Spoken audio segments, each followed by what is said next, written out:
न्यूज़.in में आप सभी दर्शकों का स्वागत बा। आज हमनी के जंगल कौड़िया विकासखंड के राजपुर दुबी के गांव में बाटी।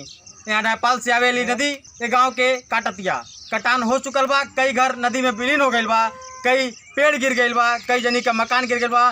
बतावत आटा गाँव वाले कि एक शिव मंदिर भी नदी में मिल गईल बा।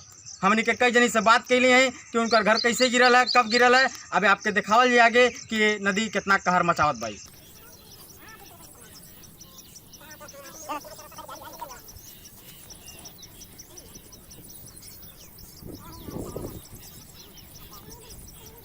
मना कर रहे थे, बहुत डांटे, लेकिन दम नहीं।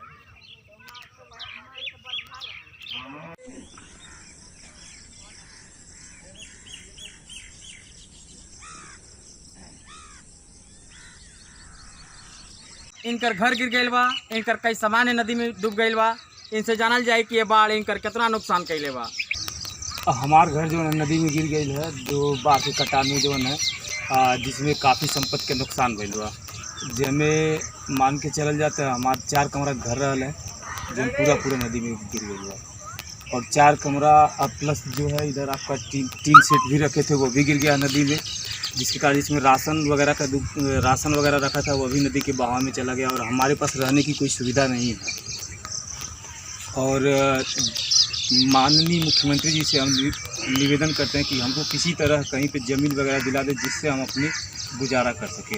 हम लोग का कटान बहुत ज़्यादा हो रहा है, हम लोग का घर गिरेगा, हम लोग कहाँ जाएंगे। छोटा छोटा बच्चा लेके पानी बहुत जोर आ रहा है, इसको कटान बहुत ज़्यादा कर रहा है। छोटे बच्चा लेके भागेगा, हम लोग का सामान जो हो जाए नदी में गिर जाएगा।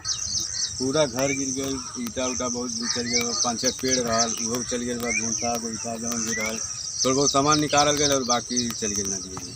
गांव के कुछ लोग बाड़न, इनसे जानत कि नदी के तरह से कहर मचावत। यहाँ गांव के कुछ लोग बाटन यहाँ रहत बाटन कि देखत बाटा कि नदी कहाँ तक काटतिया और रात भर दिन भर जाग कर यहाँ खड़ा बाड़न। यहाँ कुछ लोग बाटन, इनसे जानल जाए कि नदी के तरह से आतंक मचैले भाई। 4 दिन से कटान शुरू हुआ है, जब से कम एक 100 बीघा से ज़्यादा जमीन चली गई। उसके बाद घर 15-16 घर नदी में गिर गए और पेड़ गए, घर में अनाज भूसा ये सब जो थोड़ा बहुत निकल पौने पूरा बह गए। शंकर जी का मंदिर रहल, शंकर जी के, फिर हैंड पाइप 3 रहल बड़ा वाला, कुआं रहल, ये सब पूरा जो गिर गई नदी में। हाँ, 20-25 घर था, वो कटान बहुत तेज़ी से हुआ है। और शंकर जी का मंदिर था वो भी कट कर गिर गया। और भूसा था पशु के लिए, खाने के लिए रखा गया था, वो भी गिर गया नदी में। इस समय पब्लिक परेशान है, गोरू को क्या खिलाया जा, परिवार भी परेशान है, कहाँ रहा जा, रहने के लिए दिक्कत है। जिनका कहीं ज़मीन नहीं था, अतिरिक्त यही रहने का साधन था, यहीं रह कर के अपना लोग गुजर बसर कर रहे थे, उनके लिए रहने की जगह नहीं है। आज कटान इतनी तेज़ी से हुआ कि मकान गिर करके सब नदी में चला गया। लोग बेकार हैं, रो रहे हैं, कहाँ जा, उनको रहने के लिए कोई जगह नहीं है।